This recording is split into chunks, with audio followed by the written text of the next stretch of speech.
ایک سوال جو اکثر کیا جاتا ہے کہ کرونا وائرس اگر آرٹیفیشل وائرس ہے یا یہ بایولوجیکل وار ہے تو اس کا فائدہ کس ملک کو ہوا ہوگا؟ میرے پرسنل انالیسس کے اندر اس کا فائدہ 4 ملکوں کو ہوا ہے، اور وہ ملک ہیں China, Russia, Iran and Israel. Iran میں یہاں پر اس لیے کہہ رہا ہوں کہ بہت سے ریسرچ اسکالرز اور بہت سے محققین یا انالسٹ جو ہیں انہوں نے اس میں ایران کو بھی پیرالل کاؤنٹ کیا ہے۔ دیکھا جائے تو دنیا اس وقت 2 حصوں میں تقسیم ہو چکی ہے، خاص طور پر دوسری جنگ عظیم کے بعد، جب ایک سائیڈ جو تھی وہ سوشلزم یا کمیونزم کو فالو کر رہی تھی اور دوسری جو تھی کیپٹلزم کو فالو کر رہی تھی۔ اگر ہم ان کی آئیڈیالوجی کا انالیسس کریں تو سوشلزم یا کمیونزم بیسیکلی جو مارکسزم کے ہی 2 پیراڈائم ہیں، سوشلزم مارکسزم کی انیشل سٹیج اور کمیونزم ایکسٹریم سٹیج کہلاتی ہے۔ اگر ہم مارکسزم کی تھیوریز کا انالیسس کریں تو اس کے اندر یہ ہوتا ہے کہ سوشلزم کے اندر تو سٹیٹ جو مارکسزم کو آہستہ آہستہ اپلائی کر رہی ہوتی ہے، لیکن وہ اس وقت تک سوشلزم ہی کہلاتا ہے جب تک سٹیٹ باؤنڈریز ایگزسٹ کر رہی ہوتی ہیں۔ جب پوری دنیا میں سٹیٹ باؤنڈریز ختم ہو جائیں اور پوری دنیا ایک نظام کے ماتحت آ جائے تو اسے کمیونزم کہتے ہیں، اور اسی لیے اس کو یوٹوپین کمیونزم بھی کہا جاتا ہے، کیونکہ ایسا ہونا بظاہر ممکن نہیں ہے۔ مارکسزم کی ایک اور خصوصیت یہ ہے کہ اس میں تمام مینز آف پروڈکشن جو ہے وہ اسٹیٹ کے کنٹرول میں ہو جاتا ہے، یعنی اسٹیٹ کی طرف ہر کوئی دیکھتا ہے کہ اسٹیٹ اس کو فلانی چیز بھی فراہم کرے، ضروریات زندگی بھی فراہم کرے، ہر قسم کی سہولت بھی فراہم کرے۔ اب اگر کرونا وائرس کا جائزہ لیں تو اس وقت دنیا جس قدر لاک ڈاؤن کا شکار ہو چکی ہے اور دنیا میں جس قدر پابندیاں اور جس قدر نیشن وائڈ لاک ڈاؤن جاری ہے، اس میں ہر شہری، ہر ملک کا شہری، ایون امریکہ، ایون برطانیہ، ایون اٹلی، ایون اسپین، ہر ملک کا شہری جو کبھی کیپٹلزم کو پروموٹ کر رہے ہوتے تھے، کبھی پرائیویٹائزیشن کو پروموٹ کر رہے ہوتے تھے، کبھی لیزی فیئر سوسائٹی کو پروموٹ کر رہے ہوتے تھے، وہ سب ان کے شہری اب حکومت کی طرف دیکھ رہے ہیں کہ حکومت ان کو کھانے پینے کی چیزیں فراہم کرے، حکومت ان کو بیسک نیسیسٹیز آف لائف فراہم کرے، حکومت ان کو میڈیکل ایڈ فراہم کرے، حکومت ان کو علاج معالجے کی سہولتیں فراہم کرے۔ تو اس زمن میں دیکھا جائے تو مارکسزم کی ایک بہت بڑی جو اس کی ٹریٹ ہے، اس کی بہت بڑی جو کریکٹرسٹکس ہے وہ امپلیمنٹ ہونے جا رہی ہے، اور وہ پوری دنیا میں ایزیلی کرونا وائرس کی وجہ سے امپلیمنٹ ہو چکی ہے۔ دنیا میں اس وقت جب چائنا کو اور رشیا کو مارکسزم کی وجہ سے یا سوشلسٹ یا کمیونسٹ اورینٹیشنز کی وجہ سے بری نگاہ سے دیکھا جاتا تھا،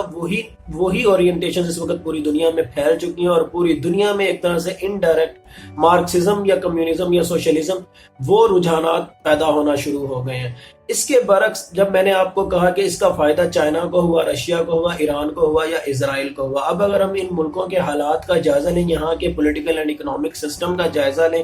چائنا میں بھی آپ کو پتہ ہے کہ ماؤ زے تنگ نے سوشلسٹ ریولوشن لے کے آیا، اور اس وقت سے لے کے آج تک چائنا کے اندر کمیونزم ہے، اور وہاں پہ بیسیکلی تھوڑی بہت پرائیویٹائزیشن ہے، تھوڑی بہت لبرلائزیشن ہے، لیکن در حقیقت کمیونسٹ پارٹی آف چائنا کا ہی رول ہے۔ اسی طرح رشیا نے 1991 کے بعد اپنے سسٹم کو کافی حد تک لینئنٹ تو کیا، لیکن در حقیقت ان کی آئیڈیالوجی ابھی بھی وہی ہے، وہی ولادیمیر پوٹن کبھی وزیر اعظم اور کبھی صدر کے روپ میں سامنے آ جاتا ہے، اور ایک طرح سے انڈائریکٹ ایک ہی خاندان یا ایک ہی پارٹی کی حکومت چلی آ رہی ہے۔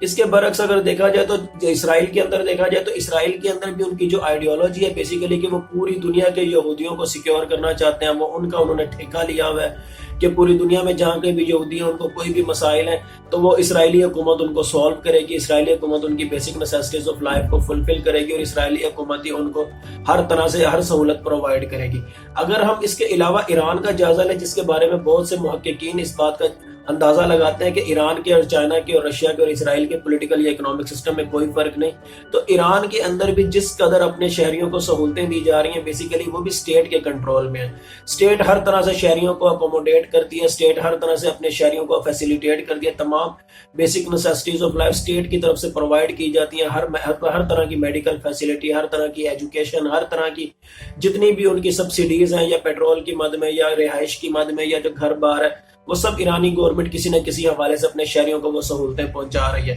تو اس زمن میں اگر اندازہ لگایا جائے تو چائنا، رشیا، ایران اور اسرائیل، ان کا پولیٹیکل سسٹم یا ان کے جو اکنامک سسٹم ہے وہ اس وقت پوری دنیا میں ایک طرح سے پھل پھول رہا ہے، چاہے اس کو آپ چائنا میں کمیونزم کا نام دے دو، رشیا میں کمیونزم کا نام دے دو یا نیو کمیونزم کا نام دے دو، اسرائیل کے اندر ان کو مذہبی حوالے سے اگر ان کو اسرائیلی سسٹم یا جیوش سسٹم کا نام دے دو، یا ایران کے اندر اس کو شیعہ اسلام کا نام دے دو، یا اس کو وہاں کا اسلامک پولیٹیکل سسٹم یا اسلامک اکنامک سسٹم کا نام دے دو، لیکن در حقیقت انڈائریکٹ اگر اس کے ٹریڈز کا جائزہ لیا جائے تو وہ تمام ٹریڈز ایک ہی بنتے ہیں کہ اسٹیٹ کے کنٹرول کے اندر مینز آف پروڈکشن ہونی چاہیے، اسٹیٹ کے کنٹرول کے اندر تمام ذرائع پیداوار ہونے چاہیے، تمام بیسک نیسیسٹیز آف لائف جو ہیں وہ اسٹیٹ ان کو پرووائڈ کرے، تمام شہریوں کو اسٹیٹ سہولتیں دے۔ تو اس زمن میں اگر جائزہ لیا جائے تو مستقبل کے اندر اس وقت اگر کرونا وائرس کی وجہ سے جن ملکوں کو فائدہ ہوا ہے وہ چائنا کو، روس کو، اسرائیل کو اور ایران کو۔ اس سے یہ بھی نتیجہ اخذ کیا جا سکتا ہے کہ ایسٹ ایشیا کے اندر اس وقت چائنا ایک بڑی طاقت کے طور پر ابھر کے سامنے آ سکتا ہے، اور یورپ کے اندر اور یوریشیا کے اندر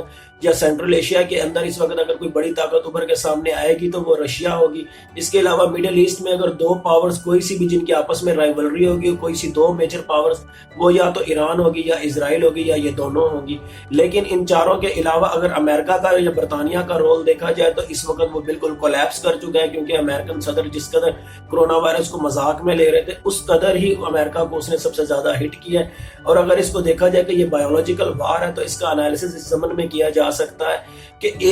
ایک وقت تھا جب کمیونزم کو یا سوشلزم کو یا چائنیز یا رشین آئیڈیالوجیز کو مذاق کا نشانہ بنایا جاتا تھا یا تنقید کا نشانہ بنایا جاتا تھا۔ اب وہی آئیڈیالوجی ایک طرح سے اگر چائنا اور رشیا نے اگر یہ بدلہ بھی لیا ہے، بالفرض اگر یہ آرٹیفیشل بایولوجیکل وار بھی ہے، تو ایک ایسا بدلہ لیا ہے کہ امریکہ خود اب اس کا کیپیٹلزم، اس کا جو کیپیٹلزم یا سرمایہ دارانہ نظام ہے یا جو لیزر فیئر سوسائٹی ہے، یا اس کو آپ کوئی بھی نام دے سکتے ہیں، یا لبرلائزیشن کہہ سکتے ہیں یا پرائیویٹائزیشن کہہ سکتے ہیں، وہ سب ایک دم سے کولیپس کر کے گر چکی ہے۔ اور تمام امریکن شہری اس وقت اپنی گورنمنٹ کی طرف دیکھ رہے ہیں کہ گورنمنٹ ہی ہمیں تمام بیسک نیسیسٹیز آف لائف فراہم کرے، بھی گورنمنٹ ہی ہمیں ہر طرح سے اکوموڈیٹ کرے، چاہے میڈیکلی ہو چاہے وہ کسی بھی حوالے سے ہو۔ تو ایک طرح سے کیپیٹلزم کا مکمل طور پہ کولیپس ہونے جا رہا ہے پوری دنیا میں، اور ایک طرح سے پھر سوشلزم اور کمیونزم ایک بار پھر سے ابھرنے جا رہے ہیں، اور لامحالہ یہ چیز اس طرح سے جائے گی کہ پوری دنیا میں ایک طرح سے سوشلسٹ ٹریڈز پھلنے پھولنے لگ جائیں گی، اور ایک وقت ایسا آئے گا کہ شاید پوری دنیا میں ایک نظام کے تحت وہ اس کو لے کے آنے کی بات کی جائے۔ اور ڈاکٹر اسرار کے مطابق کبھی کبھی وہ یہ بھی کہہ دیتے کہ یہ جو چائنیز ہیں پوری دنیا میں جس طرح سے پھلتے پھولتے جا رہے ہیں، یا آئیڈیالوجی جو ان کی پھلتی پھولتی جا رہی ہے، شاید یہی یجوج اور ماجوج کا کنسپٹ انہی کے لیے بنا گیا ہے۔ اگر اس حوالے سے اس کرونا وائرس کا انالیسس کیا جائے تو شاید یہ چائنیز یا رشینز ہی جو ہیں وہی ایک طرح سے اینڈ آف ٹائم کے حوالے سے ان کا کردار سامنے آ رہا ہے۔ تو یہ تو تھا میرا پرسنل انالیسس۔ اگر آپ کو اس کے حوالے سے کوئی تنقید یا کوئی اس پہ کرٹیسزم ہے تو آپ کمنٹ باکس میں یا ای میل میں آپ اس کا اظہار کر سکتے ہیں۔ Thank you so much.